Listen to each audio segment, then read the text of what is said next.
सास बहू का लिव इन रिलेशन। नेहा खुले विचारों वाली लड़की थी। अरे नेहा, क्या दिन में सोती है? ससुराल में ऐसा नहीं चलेगा, वहाँ तो काम करना पड़ेगा। काम जितना काम होगा कर लूंगी माँ, पर अगर कोई ये कहे कि सारा आराम छोड़कर सिर्फ काम ही करना है तो ना भी ना, मुझे नहीं करनी शादी। अरे कैसी बात कर रही हो? अच्छा चलो जाकर नहा लो, मैं नाश्ता लगा देती हूँ, फिर तुम्हें कॉलेज भी तो जाना है। नेहा कॉलेज के लिए निकल जाती है। वो सोचने लगती है कि ससुराल में वो कैसे मैनेज करेगी।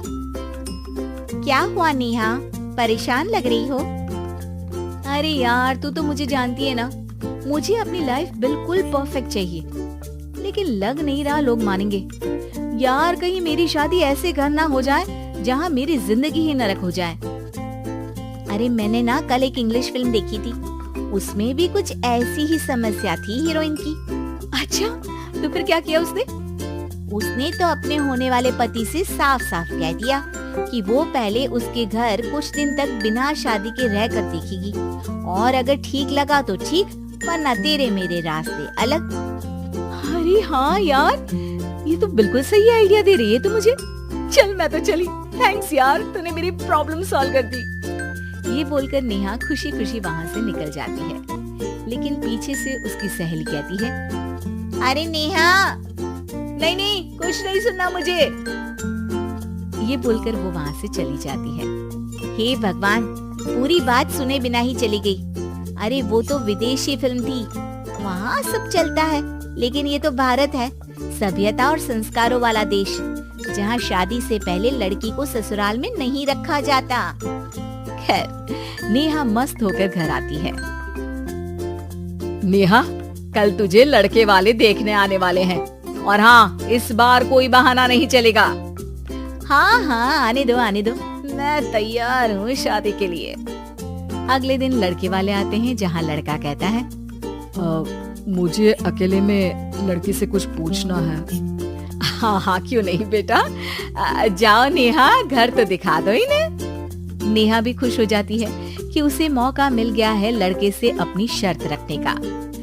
देखो, मुझे ना शादी से बहुत डर लगता है, पता नहीं कैसी लड़की आए, तालमेल बना पाए कि नहीं मेरे परिवार से। मैंने कई घरों में रोज का क्लेश होते देखा है। तुमने तो मेरे दिल की बात कर दी। मैं भी यही सोच रही थी कि भाई सास तो अच्छी होनी चाहिए, पति सपोर्ट करे ना करे, रहना तो पूरे दिन सास के साथ है। लेकिन मेरे पास ना इसके लिए एक बहुत अच्छा आइडिया है। अच्छा, कैसा आइडिया? क्यों ना शादी के पहले मैं कुछ दिनों तक तुम्हारे घर आकर रह लूं, तुम लोग मुझे समझ लेना, मैं तुम लोगों को समझ लूंगी, ठीक लगा तो शादी, वरना टाटा बाय बाय। क्यों? लड़के को नेहा की बात में दम लगता है। वो घर के सभी लोगों के सामने नेहा की बात रखता है। अरे पागल हो गई है क्या?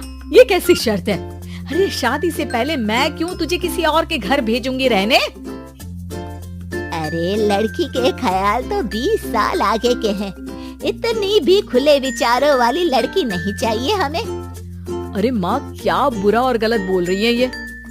रहना तो हम दोनों का है ना, कल को कोई परेशानी आई तो तुम सब तो ये बोलकर निकल जाओगे कि जिंदगी तुम लोगों को ही निभानी है, तुम लोगों को जो करना है करो। तब क्या करूँगा बताओ? सबके समझाने पर वो लोग मान जाते हैं। वाह, मैं 2-3 दिनों में पैकिंग कर लूंगी, तो आकर मुझे ले जाना। और नेहा पहुंच जाती है विशाल के घर। आओ, ये रहा तुम्हारा कमरा। इस घर में तुम एज अ गेस्ट रहो, लेकिन माँ तुम्हें बहू की तरह ही ट्रीट करेंगी, और तुम भी उन्हें सास की तरह ही रखना। बस फिर क्या था, शुरू हो जाता है लिव इन सास बहू का ड्रामा। अरे चाय तो बना दे बहू। जी सासू माँ, अभी लाई। नेहा चाय लेकर आती है कि बस चाय लेकर आई हो, इसके साथ पकोड़े भी ले आती। लेकिन आपने तो बताया ही नहीं कि आपको चाय के साथ पकोड़े भी चाहिए। हाँ हाँ, अब तो पता चल गया ना। रात को खाना खाने के बाद नेहा किचन में खटर पटर कर रही होती है। क्या हो रहा है वहाँ नेहा? माँ जी, मैं ना रात को अदरक वाली चाय पीकर सोती हूँ, ये मेरी आदत है। अच्छा, तो जरा मेरे लिए भी बना देना। दोनों सास बहू रात को चाय पीती हैं। अगले दिन नेहा, मैं मंदिर जा रही हूँ, मेरी साड़ी निकाल कर बेड पर रख दे। नेहा सास के लिए साड़ी निकाल कर रख देती है। वो देखती है कि उसके आने के बाद से सास ने घर का कोई भी काम करना छोड़ दिया है। यार मैं क्या करूं? ऐसा ससुराल तो मुझे नहीं चाहिए था जिसमें मैं ही सारा काम करूं। मैं तो ऐसा घर चाहती हूँ जहाँ सास और बहू दोनों मिलकर किचन में काम करें। हे भगवान, रात को चाय पी ली, पेट में गैस बन गई, अब तो चला भी नहीं जा रहा है। मुझे तो ऐसी बहू चाहिए जो हेल्थ के प्रति कॉन्शियस हो, क्योंकि वो ठीक रहेगी तभी तो मैं ठीक रहूंगी। दोनों समझ जाती हैं कि वो लोग एक दूसरे के लिए नहीं बने हैं। अगले दिन नेहा, जरा चाय तो ले आना। नेहा चाय के साथ जिलापी बनाकर ले आती है। सास खा पीकर सो जाती है। अगली सुबह तेरी बुआ सास आ रही है, उसे मैंने तेरे बारे में बताया है। तभी वहाँ गंवार से एक महिला आ जाती है। चलो यहाँ से निकलो, कुछ नहीं है खाने के लिए, जाओ। ए नेहा, तमीज से बात करो, ये मेरी ननद यानी आशीष की बुआ है। हाय रे दैया, इतनी आकड़ वाली लड़की। अरे यही है ना जो शादी से पहले ही आकर बस गई है यहाँ पर। बस नहीं गई हूँ, बसना है या नहीं ये डिसाइड करने आई थी, लेकिन इन लोगों के रिश्तेदार इतने गंवार हैं, तो मैं तो ना कर रही इस घर में शादी। अरे भाभी, और क्या कमी थी हमारे आशीष में जो आपने ऐसी लड़की की शर्तों को मान लिया? अरे वो तो आशीष के कहने पर मैं झुक गई, वरना ऐसी लड़की को तो मैं घर में घुसने भी ना दूं।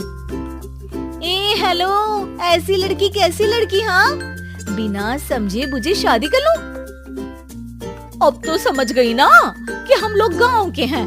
भाभी को खाट पर सोना और रिश्तेदारों का गांव से आना जाना तो लगा ही रहना है इस घर में। हाँ हाँ, मैं तो किसी मॉडर्न घर में शादी करूंगी। ये बोलकर नेहा वहाँ से चली जाती है।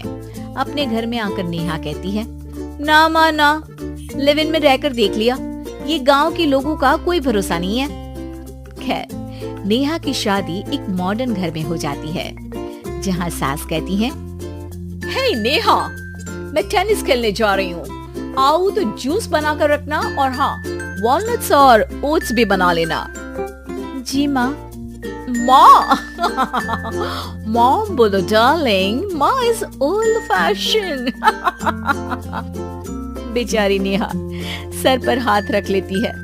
हे भगवान, ये सास तो सास ही होती है, गांव की हो या शहर की।